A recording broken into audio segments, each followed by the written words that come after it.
नमस्कार, दो टूक में आपका स्वागत है। मैं आशुतोष अग्निहोत्री आज बात करूंगा एक छोटे से जीव के बारे में जो हमारी रोजमर्रा की जिंदगी में बहुत दखल तो नहीं रखता, लेकिन अगर वो ना रहे तो मानव जाति को अपने सर्वाइवल के लिए बहुत संघर्ष करना पड़ेगा। सुपरमार्केट में अभी मिलने वाले आधे से ज्यादा सब्जियां और फल समझ लीजिए कि गायब हो जाएंगे। मैं बात करने जा रहा हूं आज मधुमक्खियों के बारे में। हमारे साथ बात करने के लिए शाश्वत एक यूएक्स यूआई डिजाइनर है by profession and more over he is a environment enthusiast. शाश्वत जी, कहा यह जाता है कि अगर इस दुनिया से मधुमक्खियां गायब हो गई, वैनिश हो गई, खत्म हो गई तो ह्यूमन लाइफ को भी बहुत बड़ा खतरा है। हम लोगों के लिए भी सर्वाइवल मुश्किल हो जाएगा। क्या ये सही है और कैसे? जी, ये बिल्कुल सही है। और क्योंकि मधुमक्खी एक बहुत छोटी सी चीज़ है बट उसका योगदान बहुत ही बड़ा है।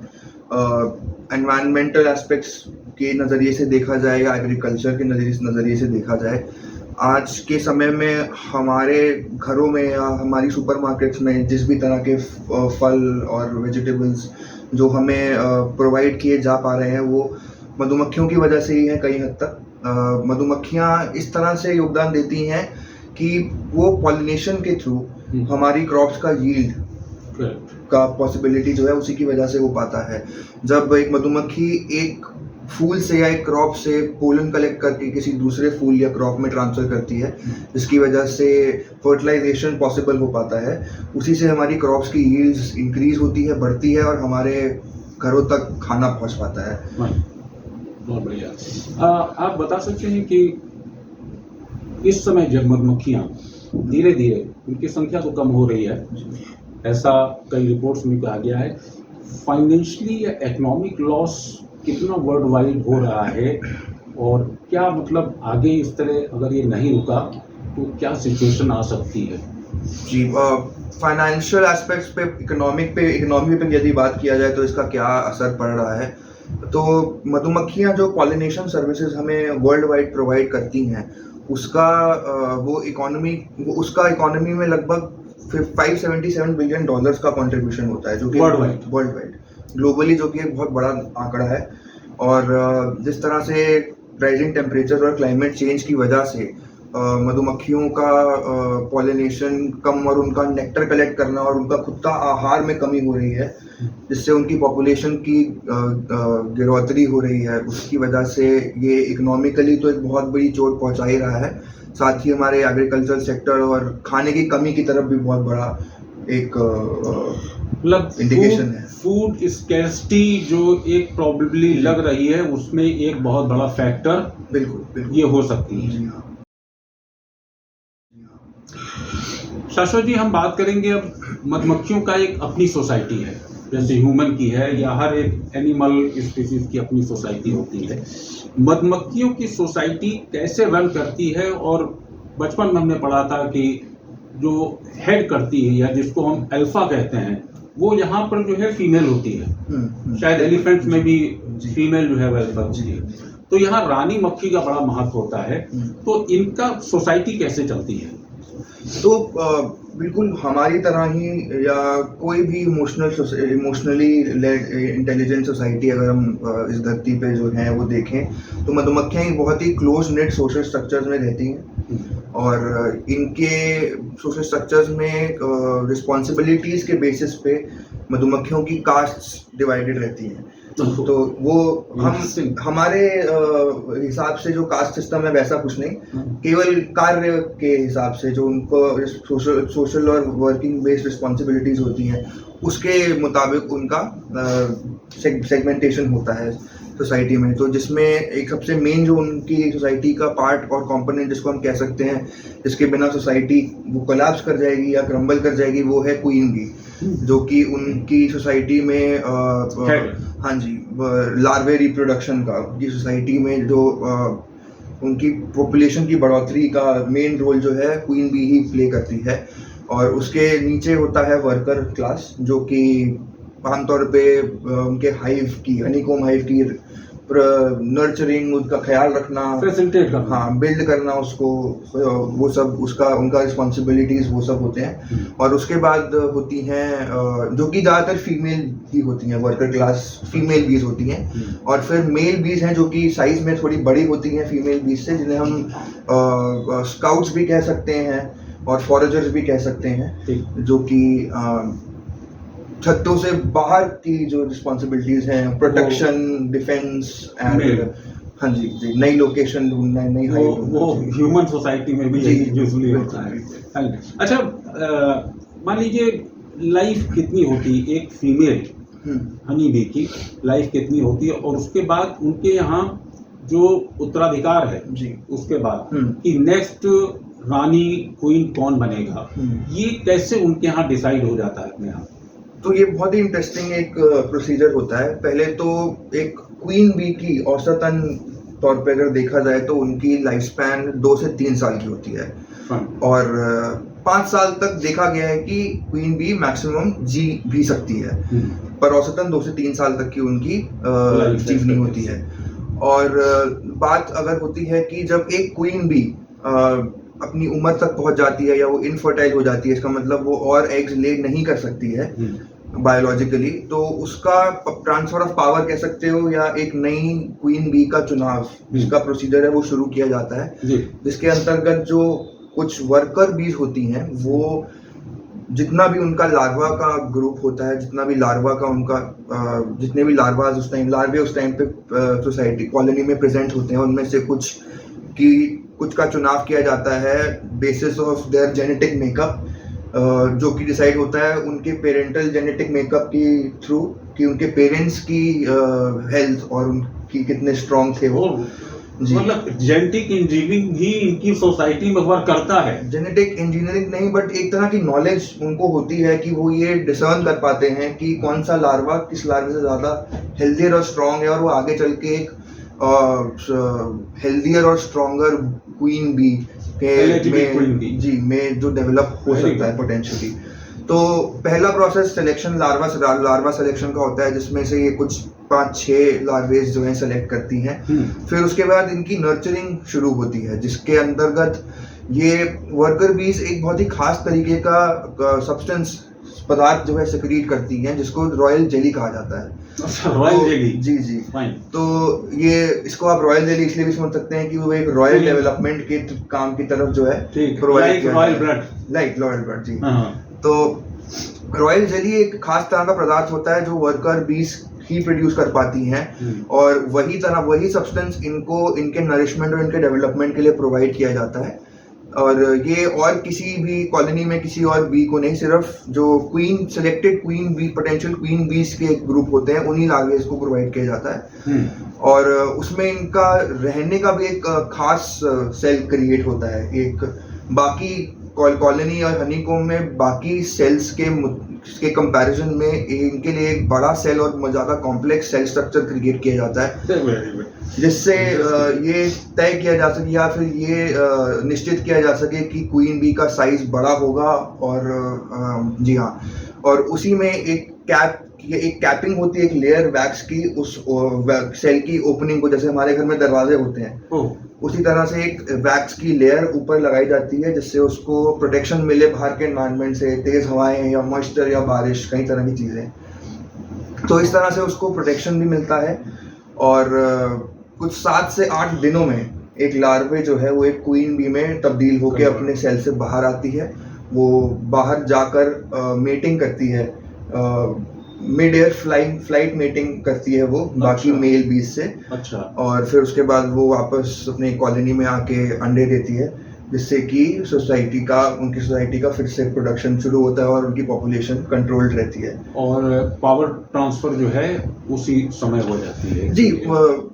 जैसे कि क्वीन बी, जो पुरानी क्वीन बी है, वो किसी ना किसी माध्यम से ये बताती रहती है कि उसकी खुद की हेल्थ कैसी है। इसके बारे में मैं आगे बात करूंगा कि किस तरह के कम्युनिकेशन टेक्निक्स की वजह से, कम्युनिकेशन के जरियों से ये बताया जाता है, और किस किस तरह की बातें मैसेजेस सेंड किए जा सकते हैं। तो हाँ, एक क्वीन भी जैसे ही इनफर्टाइल या अनहेल्दी हो जाती है, उसी दौरान ये प्रोसेस भी शुरू हो जाता है और ऑटोमेटिकली वेट नहीं किया जाता कि वो क्वीन भी मरे उसके बाद एक बार वो हो जाता है। मैं देख रहा हूँ कि ह्यूमन सोसाइटी के जो नॉर्म्स हैं या जो स्टाइल है उससे बहुत डिफरेंट नहीं है इनकी सोसाइटी की। मैं बात करूंगा अब मधुमक्खियों के रहन सहन, वो उनका जिसको हम छत्ता कहते हैं, वो कैसे बनाती हैं और वो छत्तों का आर्किटेक्ट पे हम बात करना चाहते हैं, वो सब क्या है और उसका क्या इम्पोर्टेंस क्या है उसकी। तो मधुमक्खियों के छत्ते जिसे हम हनी कोम कहा जा सकता है या हाइव कहा जा सकता है, उसके कई एस्पेक्ट्स हैं। उनमें से जो पहला एस्पेक्ट है कि वो उनका जो आकार होता है, जो शेप होती है, वो हेक्सागोनल होती है। तो इसके पीछे भी एक वजह है कि वो हेक्सागोनल क्यों है, और मधुमक्खियाँ सालों से एक मंजी हुई ये उन्होंने हेक्सागन को ही क्यों अपना फाइनल शेप चुना अपने। मैं थोड़ा सा अपने व्यूअर्स को हेक्सागोनल बता दूं, जो 6 भुजाओं वाला आकृति होती है डिजाइन, दैट इज हेक्सागोनल, है ना? करेक्ट जी बिल्कुल, 6 साइडेड शेप जिसको हेक्सागन कहा जाता है। तो हेक्सागन क्यों? ये एक एनवायरमेंटल अडेप्टेशन है जो सदियों से मधुमक्खियों ने अडॉप्ट करी है, और इसी शेप में वो अपना छत्तों के सेल्स बनाते हैं जिन्हें हम कोम सेल्स भी कहते हैं। आप कह सकते हैं कि बिल्डिंग में अपार्टमेंट्स होते हैं, उसी तरह से अगर बिल्डिंग को हम एक छत्ता बोले एज अ होल, तो कोम सेल्स एक एक अपार्टमेंट हो गया, उसमें एक क्वार्टर हो गया जिसमें एक मधुमक्खी स्टोर कर सकती है या रह सकती है। तो हेक्सागन का सबसे बड़ी खासियत होती है कि वो स्टोरेज के लिए एक ऑप्टिमम शेप होती है। उसमें स्टोरेज सबसे एफिशिएंटली की जा सकती है, और उसको बनाने के लिए मटेरियल का यूज बहुत ही कम चाहिए होता है। तो वो एक बहुत ही ऑप्टिमम ऑप्शन होता है अगर आपको कुछ बिल्ड करना हो जिसमें आपको स्टोरेज करनी हो और मटेरियल कम से कम यूज करना हो। तो ये मटेरियल क्या होता है? जी हाँ, अब हम दूसरे पहलू पे आते हैं। तो वैक्स जो मधुमक्खियां सिक्रीट करती हैं, उसकी मदद से और उसी से ही ये छत्ता ये बनाया जाता है, और ये उनके सेल्स को प्रोटेक्ट करने में भी यूज करता है, बाहरी थ्रेट से मॉइस्चर एंटर ना करने में मदद करता है, बारिश हवा इन सब से प्रोटेक्ट करता है। और एक एडहेसिव भी होता है वैक्स इटसेल्फ, मतलब एक दो चीजों हाँ कह सकते हैं, हाँ, क्यों वो एक मदद करता है कि सेल्स को आपस में चिपका के स्टैक करके रखने में भी वो एक तरह का जोड़ बाइंडिंग सब्सटेंस आप उसे कह सकते हैं, जिससे इंटैक्ट रहता है उनका स्ट्रक्चर हाइव का। और कुछ इस तरह का भी वो मैंने देखा है कि मतलब बेस जो है उनका आप पिरामिड कह सकते हैं। जी, बेस पिरामिडल होता है क्योंकि उसकी मदद से वो एक के ऊपर एक ज्यादा से ज्यादा कोम सेल्स के स्ट्रक्चर्स खड़े कर सकते हैं, और जी ये निर्धारित होता है कि कितनी पॉपुलेशन है उनकी कॉलोनी की, उसी हिसाब से वो डिजाइन कर लेते हैं। जी जी बिल्कुल, जितनी ज्यादा कॉलोनी उतना बड़ा बेस, ताकि उतना ही ज्यादा स्ट्रक्चर ऊपर खड़ा किया जा सके। They are well efficient architects आप कह सकते हैं। हाँ, और बहुत ही इंटरेस्टिंग बात ये भी है कि हमने एज ह्यूमन बीइंग्स इंस्पायर होके अपने आर्किटेक्चर स्ट्रक्चर में भी हनीकॉम स्ट्रक्चर्स का इस्तेमाल किया है। जी जी, तो कहीं ना कहीं हमने मधुमक्खियों से इंस्पायर होके सीखा है। और जी हाँ, कई जगह मैंने देखा है हेक्सागोनल डिजाइन के बिल्डिंग्स, कई जगह आजकल बनता है। नेक्स्ट हमारा स्टेप होगा कि मधुमक्खियों का मूवमेंट। जी जी, तो किस तरह से ये मूवमेंट करती हैं? ये मान लीजिए कि जैसे हनी बी, कई बार छत्ता जो है यहाँ पर भी जो है विलन का रोल प्ले करते हैं ह्यूमंस, छत्ता तोड़ देते हैं शहद के लिए। बिल्कुल बिल्कुल। उसके बाद इतनी सारी, एक छत्ते में हो सकता है लाखों हनी बी होती हो, तो वो सब कहाँ जाती हैं? नई लोकेशन, नया छत्ता, ये सब कैसे वो बनाती हैं, डिसाइड करती हैं? जी जी, बहुत सारे रीजन होते हैं जिसकी वजह से उनको अपना छत्ता या अपनी लोकेशन बदलनी पड़ती हो शायद। हमारा इंटरवेंशन जरूर एक रीजन है, बट कई बारी ओवर पॉपुलेशन होने की वजह से और स्कैर्सिटी ऑफ रिसोर्सेज होने की वजह से उन्हें लोकेशन चेंज करना पड़ जाता है, जिसके लिए स्काउट या फॉरेजर्स, स्काउट जिन्हें कहा जाता है, स्काउट बीज, जिनको आप मेल बीज होती हैं, जो कि नई लोकेशन ढूंढने के लिए रिस्पॉन्सिबल होती हैं। वो अपने छत्ते से निकल कर बाहर एक नई लोकेशन एक दायरे में ढूंढती हैं। और साथ ही साथ जो मैं वैक्स की बात कर रहा था, उसकी एक प्रॉपर्टी और होती है, जो ये वैक्स रिलीज करती हैं उससे एक फेरोमोन रिलीज होता है, जिससे एक ट्रेल क्रिएट होती है। कि इस छत्ते से दूसरी लोकेशन को ढूंढने तक वो एक रास्ता बना देती है, जिससे बाकी मधुमक्खियां उनको फॉलो करके फिर उस लोकेशन पे पहुंच हम सकें। अगर एग्जाम्पल दें, जैसे कि जब आपने देखा होगा कि एरोप्लेन स्काई में जाता है तो एक जो पीछे वो फ्यूल का जो धुआं होता है वो एक ट्रेल बनाता हुआ लंबे तक चला जाता है। जी। तो फेरोमोन्स जो है आप बता रहे वो शायद दिखाई ना देते हो, लेकिन उसी तरह का ट्रेल होता होगा। बिल्कुल बिल्कुल, ये दिखाई देने वाली ट्रेल नहीं होती है, ये एक गंध होती है, एक अरोमा होता है जिसको बाकी मधुमक्खियां पहचान के फॉलो कर सकती हैं और उस नई लोकेशन पे पहुंच सकती हैं। इसके और भी प्रॉपर्टीज होते हैं, कई तरह के फेरोमोन्स होते हैं, इसके बारे में आगे बात भी करेंगे। ठीक है। क्या फेरोमोन्स जिनकी आपने बात की, ये अलग अलग फेरोमोन्स, तो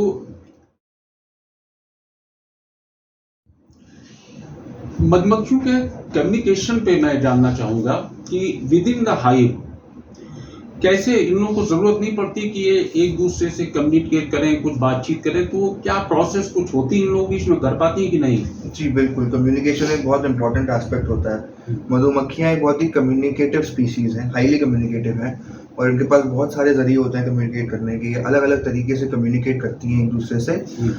फेरोमोन जैसा मैंने कहा एक तरीका है, और अलग अलग तरह के फेरोमोन्स के जरिए ये अलग अलग तरह के मैसेजेस एक दूसरे को पहुंचाती हैं। क्वीन भी एक स्पेसिफिक तरह का फेरोमोन सिक्रिएट करती है जिसे हम कहते हैं प्राइमर फेरोमोन, जिसकी मदद से ये अपनी सोसाइटी को, अपनी कॉलोनी को, अपनी हेल्थ स्टेटस के बारे में अवगत कराती है, और भी कई तरह के मैसेजेस जो मेजर कमांड्स होते हैं वो क्वीन बी अपने इस फेरोमोन से ही देती है। तो ये देखा जा सकता है कि क्वीन बी जब अपना प्राइमर फेरोमोन रिलीज करती है तो कॉलोनी की बीज में बहुत मेजर मूवमेंट और एक तरह का ड्रास्टिक बिहेवियरल चेंज भी आप नोटिस करेंगे, और क्योंकि वो क्वीन का मैसेज होता है। और एक तरह फिर उन्हीं में से कई तरह के फेरोमोन्स में फुटप्रिंट फेरोमोन भी एक फेरोमोन है जो क्वीन भी, एक ही क्वीन या एक ही हनी बी डिफरेंट टाइप के फेरोमोन्स जो है, बिल्कुल अलग अलग मैसेजिंग के लिए अलग अलग तरह के फेरोमोन रिलीज होते हैं, जिसमें से एक होता है फुटप्रिंट फेरोमोन जो भी क्वीन बी ही रिलीज कर सकती है।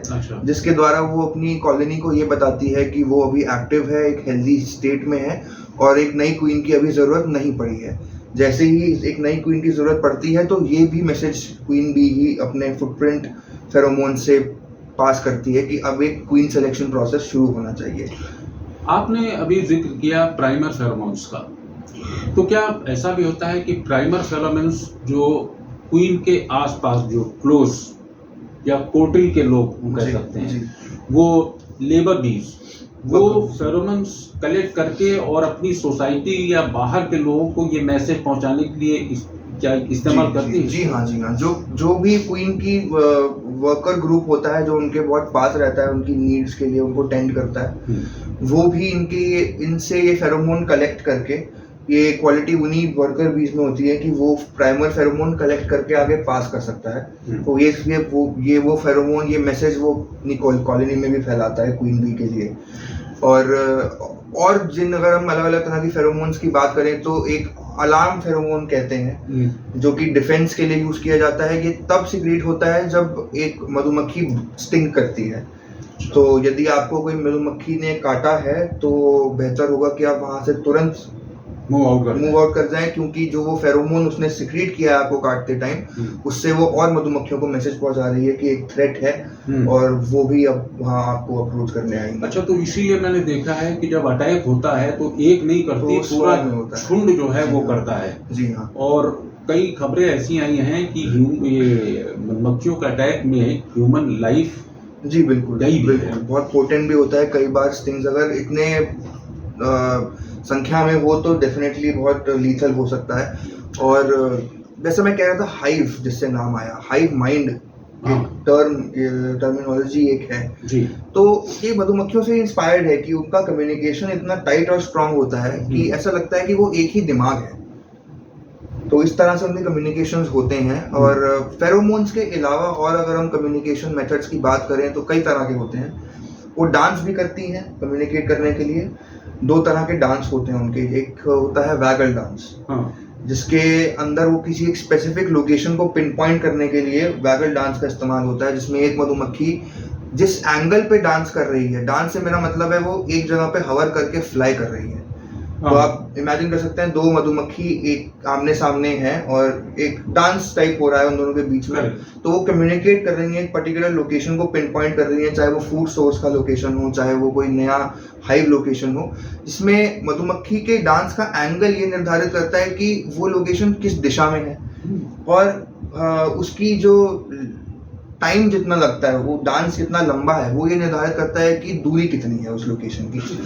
तो इतना सोफिस्टिकेटेड कम्युनिकेशन पैटर्न्स इनके होते हैं। और एक टच भी होता है, ये अपने एंटेना, एक दूसरे के एंटेनास को टच करके ये डिटरमाइन कर पाती हैं कि कौन सी मधुमक्खी कौन, जैसे परिचित कराना एक दूसरे को। अच्छा, आप और मैं अपना नाम बता के इंट्रोड्यूस करते हैं, वो एंटीना से अपने आप को पहचानती हैं कि ये एंटीना टच करके ये जान जाती हैं कि अच्छा ये मेरी भाई है, शायद ऐसा। बेसिकली इनके बीच कम्युनिकेशन का एक मैं जो समझ पा रहा हूँ कि एरोमा वो है, सूंघ का मेजर फेरोमोन है, और जैसे मैंने बोला डांस भी है, और टच है, और साउंड भी है। ये वाइब्रेट भी करती हैं, ये थ्रेट अलर्ट भी देती हैं अपने विंग्स को फ्लैप करके, एक पर्टिकुलर साउंड क्रिएट करके। और ये कम्युनिकेशन हाइव के बीच में भी होता है, अंदर भी होता है, सेल्स में वाइब्रेट करके ये आपस में हाइव के अंदर भी बात करती हैं, जैसे इंटरकॉम है हमारी सोसाइटीज में, उसी तरह से। अच्छा जी, मैंने कहीं पढ़ा था, हालांकि मैं उसको बहुत अच्छे तरह से समझ नहीं पाया, क्या इनके अंदर सेंस ऑफ मैथ्स, एआई या ये सब कुछ होता है क्या, और उसको ये कैसे मतलब जो है अप्लाई करते हैं, क्या उससे रिजल्ट्स ये हासिल करते हैं? एआई तो एक ह्यूमन इन्वेंशन है, तो बट हाँ, ये मैं जरूर कह सकता हूँ कि basic level of mathematic principles, जैसे कि सब्सट्रैक्शन और एडिशन, मधुमक्खियाँ ज़रूर केपेबल हैं करने के, ये पाया गया है रिसर्च द्वारा। और ज़ीरो की अंडरस्टैंडिंग ये देखा गया उनको है, और कई और भी ऐसे नए concept. Zero is the basic of mathematics. जी बिल्कुल, तो वो अंडरस्टैंडिंग है वो। जी। और भी नए कॉन्स्ट्रक्ट्स और भी नए मैथमेटिकल कॉन्सेप्ट समझने की कैपेबिलिटी, उनको अडैप्ट करने की कैपेबिलिटी मधुमक्खियों में पाई गई है। एक बहुत और इंटरेस्टिंग बात है, जब हम इंटेलिजेंस की बात कर रहे हैं, तो मधुमक्खियाँ ह्यूमन फेसेस को भी रिकॉग्नाइज कर सकती हैं, रिमेम्बर करती हैं, तो उन्हें याद रहता है कि अगर उनका बी कीपर जिसको हम कहते हैं, ये मधुमक्खियाँ उसका चेहरा मेमोराइज करके याद रख पाती हैं, तो उन्हें पता होता है कि ये मेरा बी कीपर है। तो हो सकता है क्योंकि वो उनके फूड तो क्या, वो ऐसी जगह पे उनके वो बॉक्स रखता है जहाँ पे फ्लावर्स हो, तो वो फूड उनको प्रोवाइड कर रहा है, तो हो सकता है उसको वो छोड़ते रहती हूँ कि भाई नहीं, इसको अटैक नहीं करना है, ये हमारा पॉसिबल है। इस पे जरूर रिसर्च भी शायद कहीं ना कहीं दुनिया में हो ही रही होगी।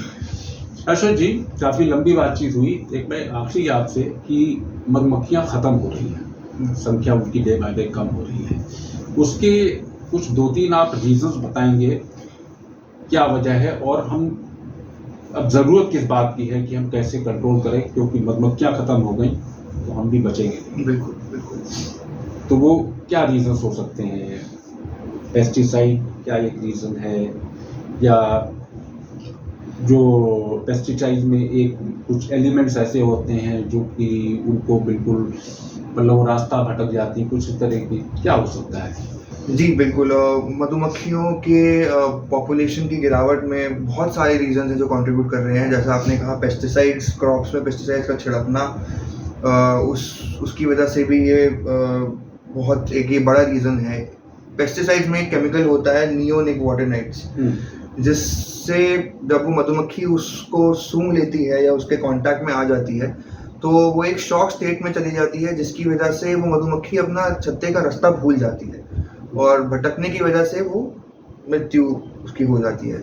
ये एक रीज़न है। और टेम्परेचर राइजिंग और हार्श टेम्परेचर कंडीशंस और क्लाइमेट चेंज तो एक बड़ा रीज़न है ही।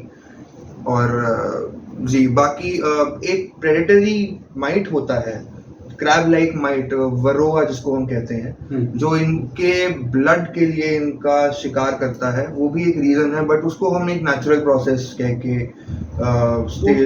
इकोलॉजी सिस्टम में कोई ना कोई किसी को खाता है, शिकार करता है। बट ह्यूमन इंटरवेंशन एक बहुत बड़ा रीज़न है, और ये एक बहुत ही अलार्मिंग स्टेट है, क्योंकि जैसा हमने इस कॉन्वर्सेशन के स्टार्टिंग में भी डिस्कस किया था कि मधुमक्खियों का कम होना हमारे लिए जीवन की पॉसिबिलिटीज का कम होना उसके बराबर है।